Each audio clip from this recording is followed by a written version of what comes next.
gives, and I let her come back up. Up and down. And that's letting her nerves fire and her muscles work back there. You can do all of those things for, when you're sitting in front of the TV.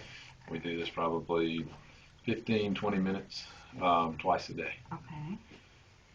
So she's actually, you can feel when I do this, she's trying to stand, and I can feel her muscles doing that.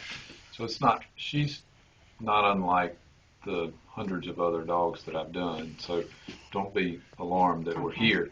I don't know why she's not doing the front end. It's my thing. But regardless, she may start doing that when we're in here. The other day, she started out facing there, and she ended up facing this other way. But she ought to be dragging herself around. Dogs that either come in here paralyzed or after the procedure, they run around in the yard and they're happy, because they don't feel all of this back here in the back. So they think nothing's wrong, and they're just running up and down the yard. She sits there and just will not move. She has never been away from us, ever.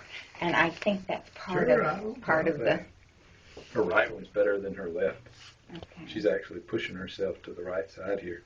But this is the type of exercises that I want y'all to do. I'm just going to let her hang out here for the weekend. I really don't expect a whole lot of change between now and Monday. The hard part is, like we were talking the other day, is that it's hard to assess how she's doing. Because you don't know. Because she won't move around. The dogs that I say that pull themselves around on their front legs, what will happen is they initially start out like this with their back legs, and they were going all around the yard. And then you'll start seeing this. Okay. And then one day you'll see this one kind of plop, and they'll kind of pick up on their back end, and then the other one follows along, and then they're kind of wobbly. That's the progression of it. But with her, she's happy to sit there and look around. I think she's felt we abandoned her.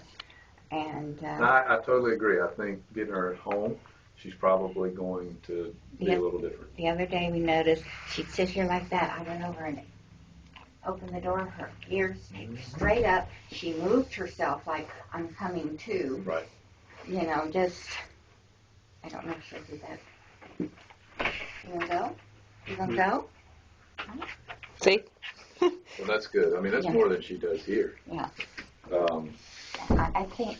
So, but I'd rather her rest up, a couple more days. Now, when we get her home, we have a nice sized cage. Is she to have any freedom for doing any walking if she so desires? She can. You don't want to. We have a little metal clay paving area. Yeah, that we can give her a little room outside of the cage, if you want her to have that, or we can. Well, I think she needs to be confined to that kennel. I'll check her each week, but you need to spend time outside with her in the grass where she's got good footing, and let her pull herself around, if she will. Let her pull herself around, get used to that. Eventually, her legs are going to start pumping back there. Like I said, then she's going to start placing one of them, and the other one will drag behind. But, we're talking probably 15, 20 minutes. You can do that 3 or 4 times a day out in the yard. Other than that, she really needs to just be in that kennel. We'll take your ball out and you can play ball. Oh, ball? Yeah. Ball? Okay. You ready for the ball?